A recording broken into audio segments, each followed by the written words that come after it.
आता जे आपले जे नाव नोंदणीचा जे कारभार आहे लय एकदम घाण आणि गलतन हे पद्धतीचा होता. त्याकरिता मला ह्याची जाणीव होती. लोकांना ती बोलण्याची त्याची पद्धत पण चांगली नव्हती. त्यामुळे मी मास्क घालून आला. आणि इथं लई कमी कमतरता कामाची.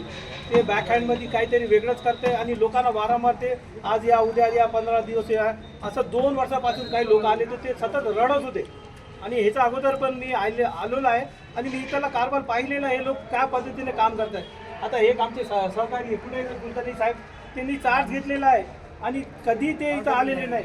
आता ऑर्डर घेतली नाही, जॉईन झाले नाही. चार्ज घेतलाय नुसतं जॉईन झालेले. सांगा मॅडम काय तुमचा नेमका प्रॉब्लेम? सर आपल्याकडे तसं कमिशनर सर आणि महापौर सरांनी मला काल बोलून त्यांनी चर्चा केली, मीटिंग घेतली. तर मॅनपॉवर वाढवण्यासाठी मी सरांना रिक्वेस्ट केली. आणि ह्यांना काय इथं काम करण्यामध्ये काय कमी असली ना ते अप्लिकेशन करत नाही, कोणाला काही सांगत नाही. ते पर्सनल लेवलमध्ये येऊन ते लोकांना त्रास देत आहेत, सारखा त्रास. आणि वारंवार हे मी स्वतःहून पाहिलेलं आहे.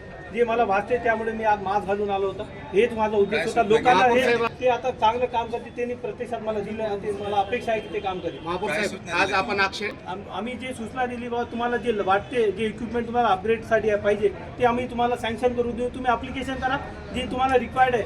आणि इतर जी क्षमता आहे कॅपॅसिटी ते आम्ही वाढण्याचा प्रयत्न करू, मॅन पॉवर वाढण्याचा प्रयत्न.